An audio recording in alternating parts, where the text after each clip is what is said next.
Hi, my name is Katie with Strange's Greenhouse in West Broad Street, and today we're going to be talking about the different directions that your windows face when selecting houseplants for your home. First, we're going to start with north. North is actually the lowest direction for light quantity and quality inside your home. Northern exposures typically are bright and direct in the first 1 to 3 feet.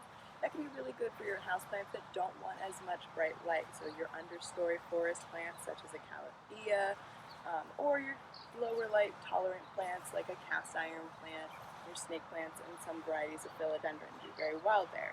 This can also be a place where you can put your plants that have gone through things like sunburn or other types of issues to kind of rest them and keep them away from as bright of light in that space. If you get anything beyond 3 feet, you're in moderate light, so plants are going to struggle to grow and are going to stay more moist soil-wise longer. And then if you're anything further back than that, it's going to be full darkness. The plant is not going to receive any light, and even your low light tolerant plants will not thrive in that space. If you happen to only have northern exposures or very low light coming from an overhang or something like that, you can often rotate plants out of this space into a brighter space to kind of increase their health. Our next window direction is going to be east, and this is one of the best directions for houseplants. An east-facing window is going to receive morning light for a large majority of the day, and if you don't have any overhangs or anything blocking that light, 1 to 5 feet back can typically be considered bright indirect light, and is great for many of your houseplants. Anything further back than 5 feet, you're going to be so far away from the light source that the quantity and quality is going to significantly drop off, and you will be in that moderate low light zone. If you have any sort of bookshelves or anything else blocking the light, I would not consider putting a plant here a good option. They're just not going to receive the amount of light that they need to be healthy.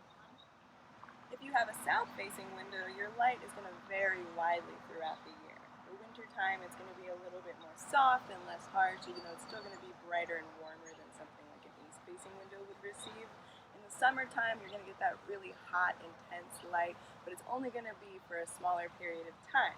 This can do really well for things like cacti or other plants that want that bright, direct light. Citrus do well in a south-facing window, but you may have to move it in the wintertime to keep that light consistent. Anything from 1 to 7 feet from a south-facing window during the afternoon is going to be getting that bright indirect light. If you move back further than that, it's going to be in moderate or even low light, and your plants, such as even your low light tolerant ones, won't do well there. So just keep that in mind. It's going to be really, really intense for your south-facing window for part of the year, but you may need to adjust based off of how the sun moves around in that window. Our last window direction is going to be west, and west is going to be where the most hot, intense, bright light is, especially in the summertime. This is really the space where your cacti and other plants that want that 6+ hours of direct light can thrive. If you still have an overhang or another building next door, this is going to decrease the quantity of light that you receive, so just keep that in mind even with all of these directional notes. Other factors are going to impact the amount of light.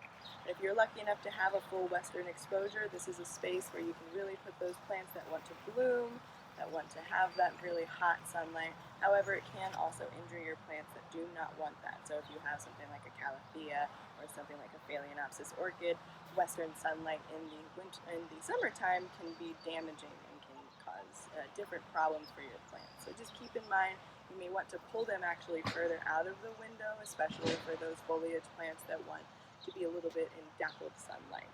Anything further back than 7 or 8 feet is still going to be in full darkness, even though it appears really bright. To our eyes, the plants are not going to be able to make as much food.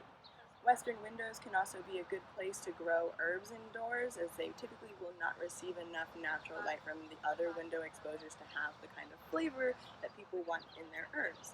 So western light is great for those really hot plants that want to be outside, or growing those veggies and herbs indoors. Thank you for taking the time to listen to our small discussion on window directions and how that impacts the light your houseplants receive. There's obviously a lot more to learn on this topic, and if you have additional questions, you're more than welcome to come into either of our locations out at Short Pump or in Mechanicsville and speak to our houseplant experts to understand a little bit more about the light in your home.